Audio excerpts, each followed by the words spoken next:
ఈ రోజు ఈ వీడియోలో గార్ఫిష్ గురించి తెలుసుకుందాం.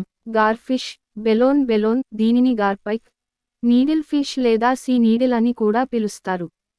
ఇది అట్లాంటిక్ మహాసముద్రం మరియు మధ్యధరా, కరేబియన్, బ్లాక్ మరియు బాల్టిక్ సముద్రాల ఉప్పు మరియు సముద్ర జలాల్లో కనిపించే ఒక పెలాజిక్, ఓషియానోడ్రోమస్ సూది చేప. వివరణ: గార్ఫిష్ అనేది పార్శ్వంగా కుదించబడిన శరీరంతో పొడవైన మరియు సన్నని చేప, మరియు ఇది దాదాపు 50 నుండి 75 సెంటీమీటర్స్ 20 నుండి 30 అంగుళాలు పొడవు వరకు పెరుగుతుంది. దవడలు పొడుగుగా ఉంటాయి మరియు పదునైన దంతాలతో ఆయుధాలు కలిగి ఉంటాయి. పెక్టోరల్, డోర్సల్ మరియు అనల్ రెక్కలు శరీరంపై బాగా వెనుకకు ఉంటాయి మరియు తరువాతి రెండు రెక్కలు ఒకేలా కనిపిస్తాయి. రెక్కలను ఇంత వెనుకకు ఉంచడం వల్ల శరీరానికి ఎక్కువ వశ్యత లభిస్తుంది. పార్శ్వరేఖ పార్శ్వాలపై తక్కువగా ఉంటుంది.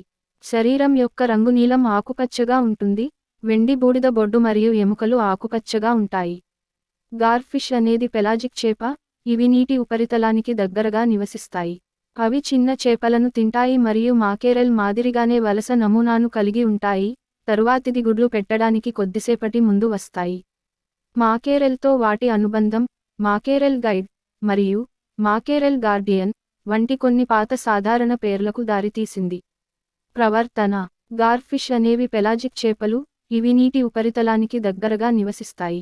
ఇవి చిన్న చేపలను తింటాయి మరియు మాకేరెల్ మాదిరిగానే వలస నమూనాను కలిగి ఉంటాయి, తరువాతి సమయానికి గుడ్లు పెట్టడానికి కొద్ది సమయం ముందు వస్తాయి. మాకేరెల్తో వాటి అనుబంధం, మాకేరెల్ గైడ్ మరియు మాకేరెల్ గార్డియన్ వంటి కొన్ని పాత సాధారణ పేర్లకు దారితీసింది. అవి ఏప్రిల్ మరియు మే నెలల్లో నిస్సార జలాల్లోకి వెళ్లి మే మరియు జూన్లలో ఈల్గ్రాస్ ఉన్న ప్రాంతాలలో గుడ్లు పెడతాయి. శరదృతువులో, అవి ఐర్లాండ్ మరియు గ్రేట్ బ్రిటన్కు పశ్చిమాన అట్లాంటిక్తో సహా బహిరంగ సముద్రానికి తిరిగి వస్తాయి. గార్ఫిష్ అండాకారంగా ఉంటాయి మరియు గుడ్లు తరచుగా గుడ్డు ఉపరితలంపై టెండ్రిల్స్ ద్వారా నీటిలోని వస్తువులకు జతచేయబడి కనిపిస్తాయి. మే మరియు జూన్లలో సముద్ర గడ్డి పడకల మధ్య గుడ్లు పెట్టడం జరుగుతుంది. కోరియన్పై పొడవైన జిగట టెండ్రిల్స్ సముద్రపు గడ్డి బ్లేడ్లకు కట్టుబడి ఉంటాయి. చిన్నపిల్లలు లైంగిక పరిపక్వత పొందే వరకు లోతులేని నీటిలో ఉంటాయి. గార్ఫిష్ అనేది అట్లాంటిక్ హెర్రింగ్, స్ప్రాట్స్, ఇసుక ఈల్స్ మరియు 3 స్పైన్ స్టిక్బ్యాక్లు వంటి చిన్న చేపలను వెతుకుతూ బహిరంగ సముద్రంలో వేటాడే ఒక ప్రెడేటర్. అవి స్వేచ్ఛగా ఈత కొట్టే క్రస్టేసియన్లను కూడా తింటాయి.